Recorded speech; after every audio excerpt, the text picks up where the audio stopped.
the War Powers Resolution. The year was 1973. Richard Nixon was president of the United States, and U.S. troops had been fighting in Vietnam for nearly 18 years, all without an official declaration of war. This prompted Congress to pass the War Powers Resolution of 1973, preventing any future president from involving the U.S. in an undeclared war.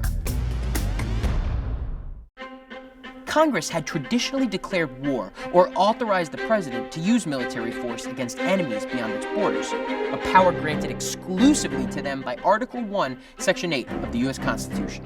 The War of 1812, the Mexican-American War, the Spanish-American War, World War I, World War II, these were all declared by Congress. But after World War II, things got a bit fuzzy. Some presidents started taking military liberties with their role as commander-in-chief of the armed forces, a power also granted by the Constitution. In 1950, President Harry Truman sent U.S. troops to help defend South Korea against North Korean invaders. He called it a police action, so technically it wasn't a war. In 1963, President John F. Kennedy sent supplies and military advisors to South Vietnam.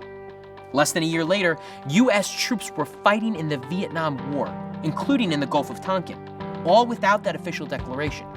And then in 1969, President Richard Nixon began bombing Cambodia in secret, hiding missions from both Congress and the American people. It took more than a year for this information to leak to the public, and it wasn't until 1973 that Congress ordered an immediate end to the bombing raids.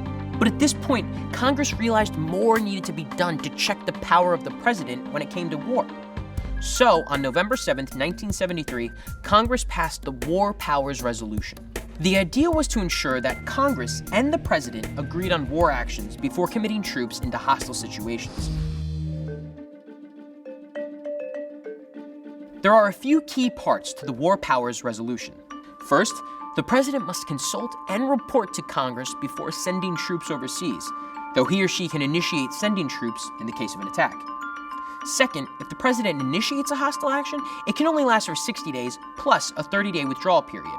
Then, Congress has to vote on whether it can continue, unless Congress can't meet because of an attack on the U.S. mainland. And finally, if forces have been deployed that aren't acting on a declaration of war, the president must remove them at direction of Congress.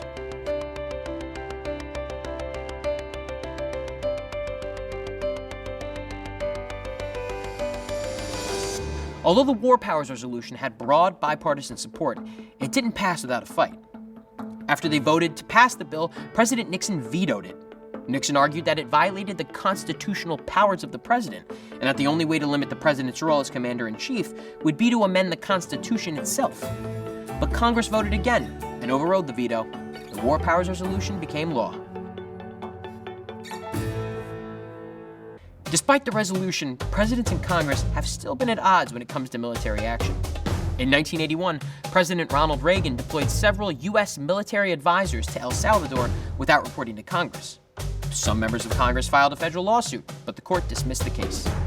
In the 90s, President Bill Clinton sent forces to Kosovo, and troops remained there for more than the 60-day limit. This resulted in another lawsuit from members of Congress, but once more, the federal court refused to intervene.